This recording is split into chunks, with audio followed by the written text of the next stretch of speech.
What's going on, y'all? So listen. What's going on, y'all? So we are back for another episode review. Girl, we're gonna be over here for a second. Before I get back over there, I gotta fix some things. So this is why I'm recording over here. But let's just get into it. Beyond the Gate season 1, episode 120, 119 to 123. Baby. So this was the week, and we literally can just sum it up. And I hope I'm not on here too long. But the week that Chelsea got kidnapped. Okay, it's just Allison is so psychotic. It's just so funny, and I'm like, this little lady went on ahead and did all of this, and she ain't had no help. I guess when you're a little crazy, I guess you just get some little strength or whatever. I don't know. She dragged her out of there or whatever. But basically, what's going on? It's the simple fact that this girl had took Chelsea. Mind you, Chelsea and everybody else was looking forward to going to her and Kat's bag launch and all that stuff. And you got the press there, you got all the social media followers there, you got the influencers, all of that stuff, right? The people that's making, noise, and the hit makers, all that stuff in the fashion world. And so imagine you got all your people there. Your family is excited. They are waiting on you. Half is at the house, half is already there. And then they got to postpone everything because, I need y'all to put out on your social medias if you seen Chelsea. Because where in the world is Chelsea Dupree Richardson? Okay? Is her name Richardson? Absolutely not. Dupree Hamilton. Where is she at? Okay? We have no idea, but we know who took her ass. Allison crazy ass. Like, we already knew that was going to happen. But at the same time, it's like, girl, Allison is really crazy. And again, like I said, her eyes already told you that, okay? Her head is bigger than her body. I don't know if it's the camera thing, and it just gives, I just love the way that she's playing her, because, girl, you are playing that role. And I'm just sitting here like, Meanwhile, everybody is trying to do what they can. And really, honestly, it's not really much to expound on besides the fact that Chelsea is missing and it's Allison and she's doing a typical crazy, if I can't have you, nobody can. And that goes on for this whole week. Each and every time we saw this girl, first of all, you got a chain to the bed, okay? The chain was a little long. Well, it was I kept on saying, Chelsea, go ahead some way, somehow wrap that chain around that girl's throat. Okay, but Chelsea ain't thinking like that. Mind you, what I do like about this week's episode, especially when Chelsea first got kidnapped, they were showing, I believe, like probably in the first episode this week, Monday or Tuesday's episode, her having like these subconscious flashbacks or, flashes to her father and to her mother and all the people that are in her life that are literally giving her good advice. Telling her, yeah, I know Chelsea Cat, Chelsea, you're gonna be able to do this and you're gonna be able to do that. And the one with Bill was like, you know how I taught you and your sisters to fight and all that stuff. Girl, did she put that to use? Absolutely not. Absolutely not. Girl, they got her up in that cabin like she on misery. I said, oh girl, you better be careful. You better be careful for that lady do something to your legs and you can't get up out of there. Okay? Absolutely the freak not. And I was just like, Chelsea, oh my God, kick the bitch. Oh, like kick her. It was so many times where she was reaching out to get something, whether it was the phone, whether it was a knife or whatever. And I'm sitting here like, okay, the phone is over there on the dresser. Okay, you can't get it over there. Allison comes in, she moves the phone, and it's on the chair. You this inch, you like probably this much away from the chair. This the chair, this you. You could probably get it. You can't get it. You got that little space. Okay, you reached out, you can't get it. Baby, get the goddamn blanket off the bed, or that little blanket that was right there on the little footstool that was at the foot of the bed, and fling that bitch. Baby, take your pants off and fling that bitch. Get the goddamn phone. Same thing when the goddamn knife was on the table and the plate was in front of it. Baby, if you don't get that plate and you break that bitch, okay, and keep a piece of that glass, or you throw it and try to get that, get you a little bit of more length so you can try to I said, see, girl, I can survive a kidnapping if it's something like that. I would hope so. I would hope so. Okay, listen, let me not put that out there in the atmosphere because I don't want none of that to happen. But anyway, yeah, girl, I was just like, Chelsea, strangle her. Okay, because Allison just went. She went from, we found out Allison is not married. Allison hired Craig. Okay, he's an escort. And the only reason why she hired him is because she thought this was the only way that she was going to be able to have intimate moments with Chelsea, because at the time she thought that Chelsea was 100% straight, and that the only reason why she would probably do something is if she was with a couple, and so therefore they engage into a threesome type of situation. Whole time, Allison has been stalking this girl for years, basically, for a while. So this has been brewing. And I'm just like, people like that are so scary to me because I just don't understand the mentality. Because later you get, you try, she tried to give you a chance to do the solo thing, right? So it could be just you and her, which I'm so glad she didn't do. Because that would have gave her more of a prime opportunity if Chelsea would have saw something that she didn't like about Allison that she couldn't step past, and Allison definitely would have took her out because they would have been in the same place, and it wouldn't have been so hard or nothing like that. But see, she'll probably get found out real quick because they'll know that it was her. But anyway, still, I'm just glad she didn't take her up on that and say, you know what, yeah, let's give this a chance.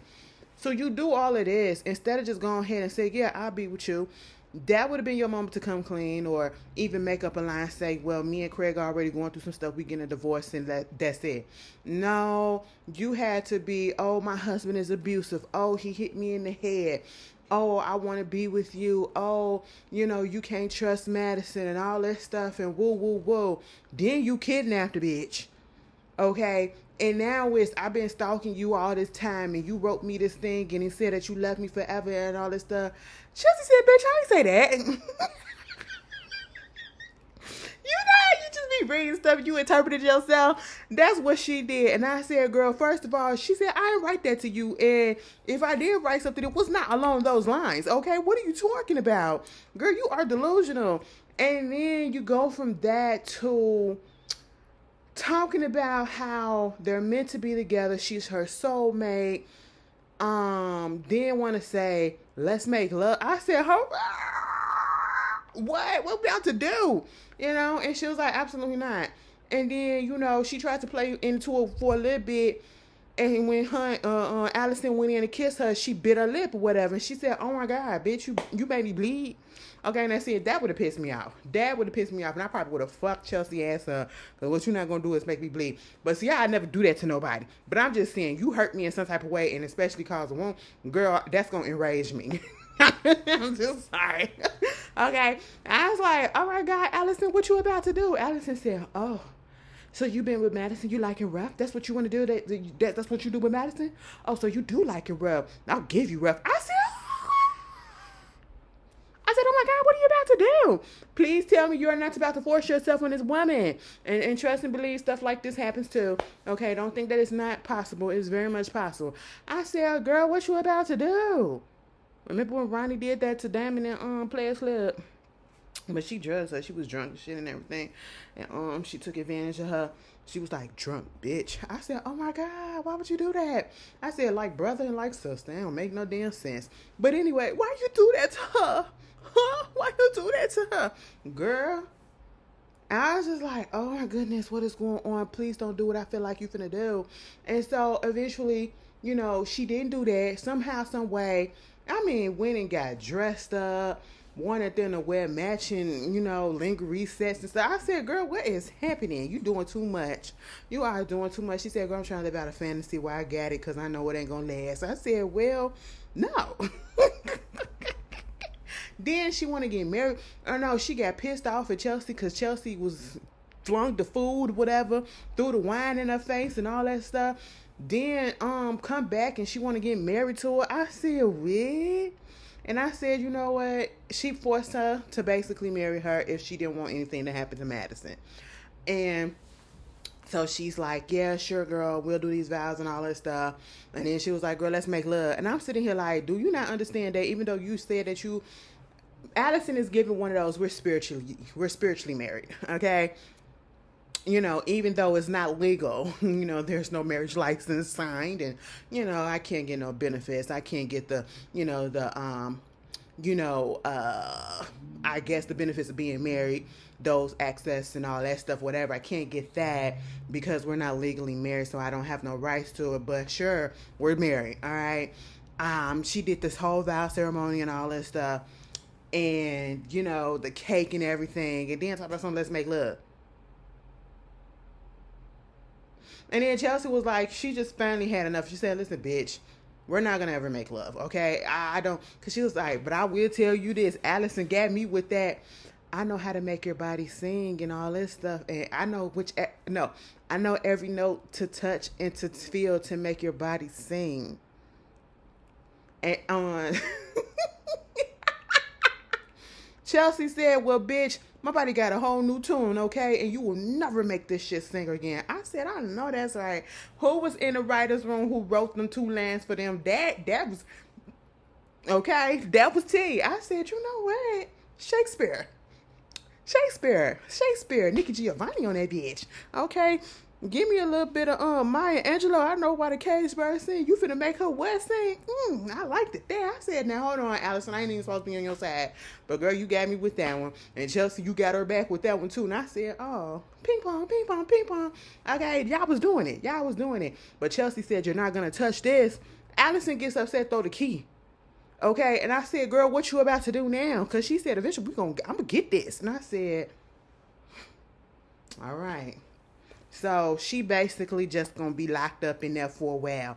Here's my thing when it comes to this stalking situation, and I've said this before. I just don't understand what is the mentality and why people don't think this far.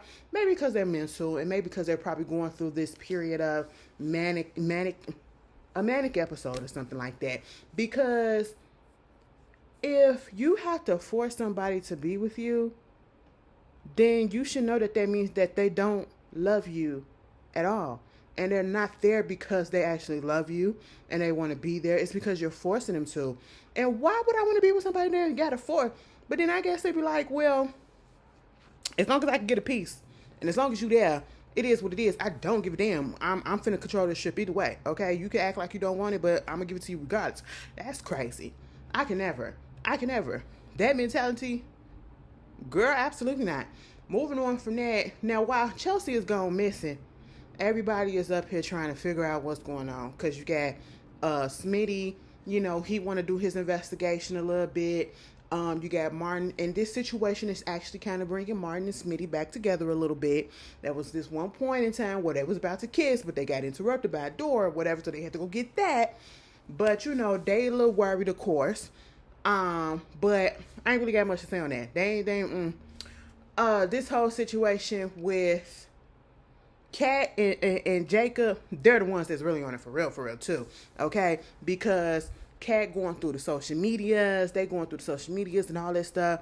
They going through finding records and all of this or whatever. And then we find out that because of something that Kat said about the fact that something about inheritance or something like that or whatever, it sparked the chord in the memory in Jacob to think, oh yeah, because this bitch has been stalking Chelsea for a minute. She been writing some things. Let me go back. Something felt familiar what she said, and it was about her inheriting something. And they was thinking it was money at first. And it was like, no, not necessarily. It could also be property. So they go look in the property records and find out that the girl got left a cabin in the woods. I said a cabin in the woods. So typical. Okay, got left the cabin in the wood by her grandmama. So now they got the address and it's in Virginia. They're in Maryland. They're about to roll up there. Now see, usually Catherine, I'm not here for you trying to sidestep or do the absolute most in a freaking investigation or whatever. But I was on her side this time when she said, Jacob said, so I'll call the cops up there and let them know what's going on. She said, fuck that. We finna get our asses up in the car and we finna drive up there because all this jurisdiction, and then we gotta wait for this cop to do this and this cop to do that, get that permission because we up here in Maryland and then they over there in Virginia. Girl, by the time we finally get the goddamn approval, whatever, ain't no telling what the hell is gonna be going with Chelsea. I said, you know what, Kat? You're absolutely right in my eyes on this one, okay? You know, we're just gonna have to come in guns blazing, okay? That's just really what's gonna happen. I was like, all right, Kat, you got that. Now this is what I don't like. Kat, you need to get rid of Tomas. And truth be told, Tomas don't even, you don't even give a damn. Because everybody's spouse is there checking on them. Besides Ted and goddamn Tomas. Now, I understand that Tomas had to do a whole bunch of stuff and take up the slack a little bit at Bill's job because he do work there. But is he the only lawyer that's there that can take up the slack or whatever? I'm confused. Because not only if that was the case, how come you have not been calling your girlfriend? You fiending for that punani, but you can't call her and see what's going on, knowing how close her and Chelsea is. And I love the relationship between Chelsea and Kat because it reminds me so much of how a lot of us grew up. I don't know if it's like this in, you know, like different, probably is. I feel like this probably is a universal thing where a lot of our first best friends was our close first cousins. Because a lot of us, especially in the African American Black community, we grew up practically in the same area or right next door to our cousins. You know what I'm saying? And so we basically became like besties. Those were our first friends, our first best friends. And so we get that closeness. Sometimes that closeness stays as we get older. Sometimes it don't. But I love the fact that that's what the relationship is with Kat. Like they're so close. Kat and Chelsea, they're not cousins. They're cousins, but technically they're more so like sisters. And the way that, you know, Kat was on it, not because of business or whatever, because that's her other half. That's her better half. You know what I'm saying? And I love that closeness and I love her urgency in the way that she's going so hard to try to find her family, trying to find her homie. That's her bitch. You know what I'm saying? And you got Tomas that got to be told by Eva of all people, shouldn't you call and see what's going on with you? I said, what? I ain't even give a fuck about that whole thing. Like, girl, Eva, you should see what's going on. Every time you come up there to talk to Tomas, whether it's about your mess, your mama mess, or whatever, somehow Kat gets brought up in there. But before that, he flirts with you. Oh, you look so good, and oh, you this, and I'm so glad to see you, and your smile is this, and your smile is that, and you just this and that and that. Oh, but Kat, you know, I love her so much, and, you know, she's just here with it and all this stuff. Like, no, you should see what he's doing, okay? He's playing both of y'all, to be quite honest. And if anything, he probably don't even realize that he's doing this, but he is making you feel like there's some type of end to him. Like he's not really all that. Even though he says that he's all in with Kat, if anything, he'll be over there with you in a second and it's okay. And he'll be okay with it. He's very much the Ted in this situation. History is fucking repeating itself with these kids, okay? All right, Ted is Tomas right about now because you leading off these mixed signals, okay? Eva is very much her mama. And Kat is very much Nicole. Now, when it gets down to Ted, you sitting there having a conversation with Andre and talking about the fact that, you know, Nicole didn't filed the divorce papers and, you know, you fucked around and had them damn papers served. At this time, oh, girl, if you really wanted this marriage to work, it ain't about to work now, okay? You have yet to even come over there to the house to see what's going on. That is your niece. Regardless, y'all ain't divorced yet. That is your niece, okay? That is your niece, and this would have been a great time to be over there and try to comfort your still wife, okay? That's putting forth effort. That's putting forth effort because you said, what can I do? That is putting forth effort. That is doing something to try to make it seem like you give a damn. Okay. That probably would have gave you a extra point. You know, that could have gave you a point. You know what I'm saying? But no, you got the paper served. Mind you, you probably didn't have them served directly on that day, but it just so happened to go out that day trying to audit y'all assets and all this stuff so that you could prolong the divorce. So that you won't have to go ahead and file. You know what I'm saying? Because you really don't want to get a divorce. You up there talking to Andre. Meanwhile, Andre had come over there to the house and see what's going on. Because, yeah, they did call him over there for the services to make the video and to do the live and all that stuff, whatever. But he still came over there and he was still concerned. He was a shoulder to cry on for Danny. Let me just tell you this. Whoa. Psh. These goddamn special effects that be just happening just randomly, I gotta get used to them.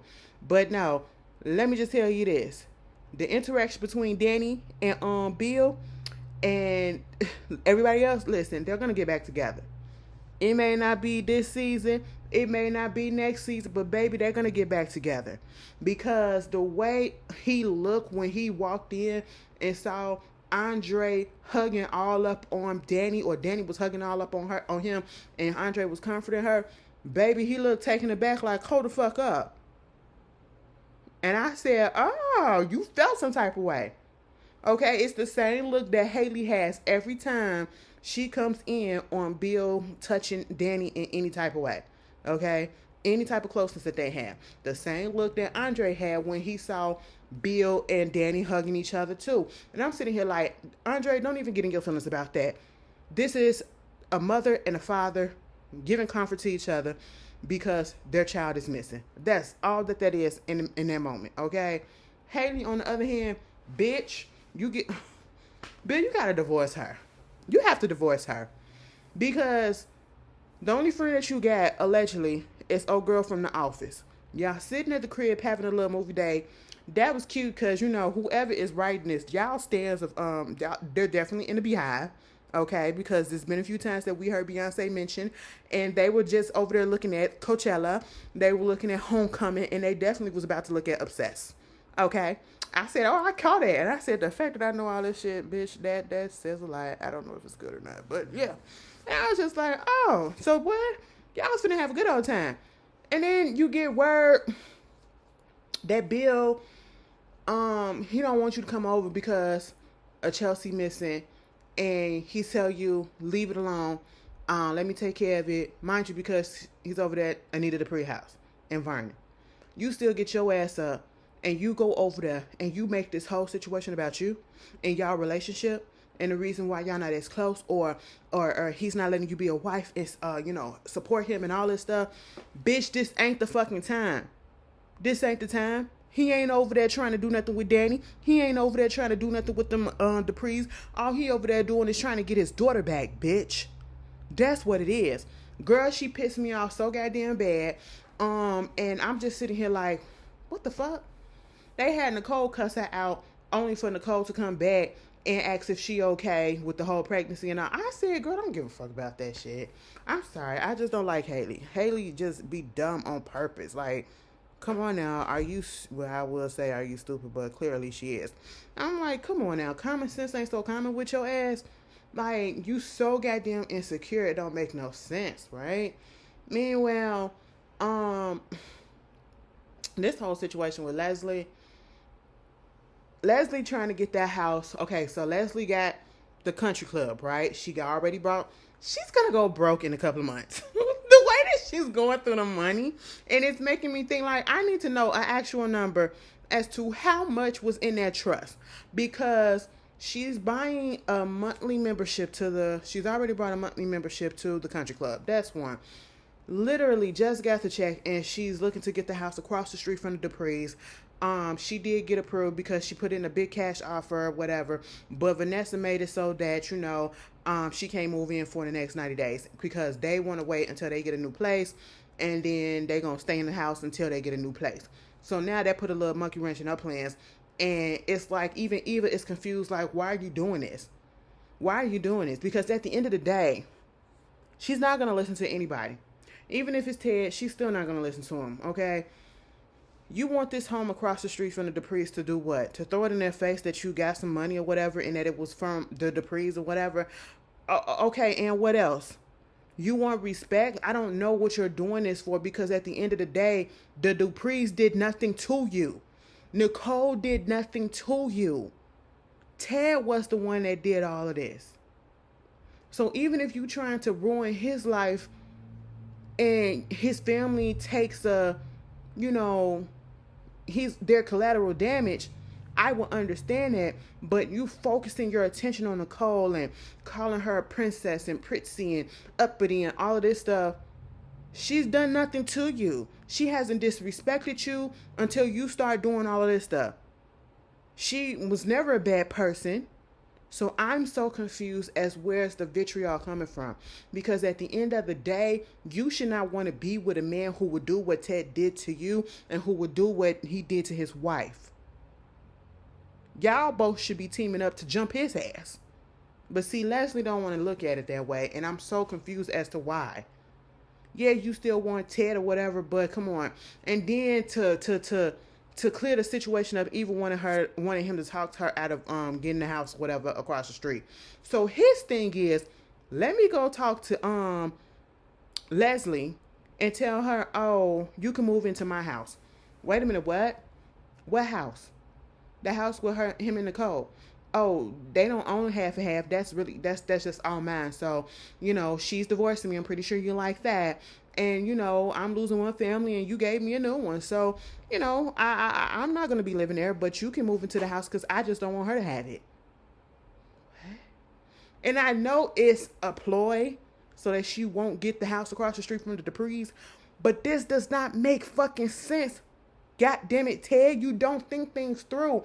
And then this bitch coming up into the house and telling Nicole to get her shit and move the fuck out like we in the Diary of a Mad Black Woman. Putting Helen to the goddamn curb. And I'm sitting here like, what the fuck? This don't make sense. Ted, you don't make sense. You should know how it is. And what also don't fucking make sense, I don't give a good goddamn what type of neighborhood you are in. Why the fuck y'all doors ain't locked? And where the hell is the security in Fairmont Crest? Who is playing behind the gates? Because everybody in their mama seems to be able to come up inside those gates. Okay? Because how the fuck Leslie keep coming through? I know she got a goddamn country club membership, but she was coming through before that. The Duprees and whoever used to open up the gates for them, the doors for them, they was just letting her up in the goddamn house. Now Nicole, she just come up in that shit like that. I'm sitting here like, hold the fuck? We black. I don't give a fuck what type of social standing and what class you come from, baby. We black. We know to lock them doors. Lock them doors. No, lock the doors. That's what we know.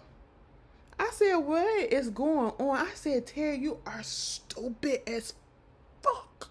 Okay? And this situation with Vanessa and Joey, girl, she was trying to cut ties with him. He said, no, it's not going to happen. All because of her husband, right? Listen, it's not going to happen. And that's all we got. I just cannot wait until next week for that, for the preview. I've seen that preview and they're going to finally get caught. I'm pretty sure Doug already had an inkling that him, Joey and Vanessa had some stuff going on. But to actually see her, they grinding on the damn wall, Vanessa only in her bra and her little skirt. Yeah, I can't wait to see that. Chelsea, strangle that girl. You gotta wrap that cord around her. Like, what are we doing? Okay, we can't have you up in there for 3. When Leslie said, oh my God, I'm like Brenda from 90210. I said, excuse me? She used the comparison of when Brenda found out, I guess, that Dylan was fucking around with Kelly. And it's like, oh, she ain't, because Brenda and Brandon, they're like, I guess, middle class. They had to work. Their families had to work. They're not rich. They don't live in mansions and stuff. And they moved into the 90210 area code. And then they become friends with these people that had money. They grew up in money or whatever. Kelly is one of those. So she looks at Nicole like that. Even though you should be, again, mad at Ted.